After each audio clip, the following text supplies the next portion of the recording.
À votre avis, quel est le premier resto U du Crous de Lyon? Le resto U le plus vieux de Lyon bon, peut-être. Et non, le premier restaurant est le restaurant coopératif de l'Association Générale des Étudiants, qui a existé avant le Crous de Lyon. Est venu ensuite le restaurant qu'on appelait MEC, à côté de la faculté de médecine. Très vite, le Crous s'est occupé de la restauration étudiante. En parallèle à la construction des premières résidences ont été construits les restaurants, comme celui d'Alix à la fin des années 1950 ou celui de Mermoz dans les années 1960. Mon souvenir de Mermoz, j'étais livreur à l'époque, la cuisine prenait pratiquement un tiers et elle était en rond.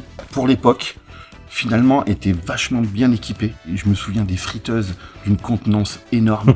Ils avaient des panières où ils devaient mettre, je sais pas, quasiment 10 kilos de frites en même temps. Regarde Alix. Oh là là, ouais. Quand je regarde ces photos, déjà j'apprends énormément de choses. Du coup, j'ai pas du tout connu cette époque.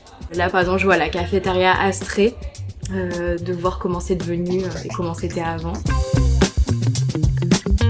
Très vite, le Crous a cherché à construire des lieux de restauration à proximité des écoles. C'est ainsi que sont nées les premières cafétérias, comme la cafétéria ECAM, devenue la cafétéria Horizon, avec sa vue imprenable sur Lyon. Les cafettes à l'époque, c'était pas uniformisé, c'était comme le sentait le responsable en fait. Et on faisait même des offres chaudes avec des steaks hachés, des frites, des saucisses. L'éloignement des restaurants ainsi que le manque de place a incité le Crous à en construire de nouveaux sur tout le territoire lyonnais et stéphanois. Et n'oublions pas le bistrot de Roanne qui est ouvert en 2007. En parallèle à toutes ces ouvertures, des travaux ont été menés afin d'adapter l'offre aux besoins des étudiants. Par exemple, le restaurant Alix qui est devenu une sandwicherie au début des années 2000.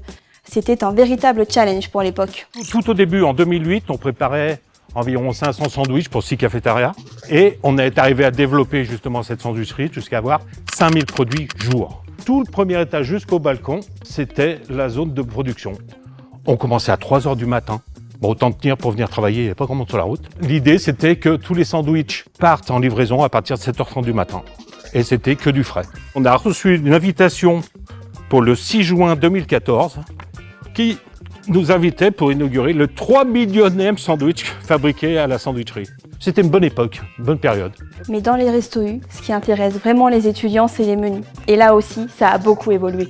Alors là, quand je vois l'offre de ce qui était proposé en resto U, je vois entrecôte garnie et aussi quart de vin et côte du Rhône. Comment dire, ouais, ça m'interpelle. Je vois que l'offre a bien changé en resto U et puis aujourd'hui aussi, on accompagne les étudiants à une alimentation équilibrée et responsable.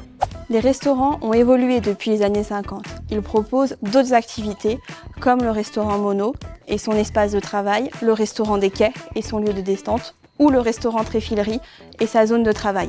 Les pratiques professionnelles ont également évolué. Là, on voit des photos qui commencent vraiment à dater. On voit déjà rien que le matériel, on voit des plaques en aluminium qui maintenant sont interdites chez nous. Même les pratiques d'hygiène, on voit qu'ils mettent le poulet sans les gants, il y a une montre. Là, je vois ce cuisinier avec une louche aussi grosse.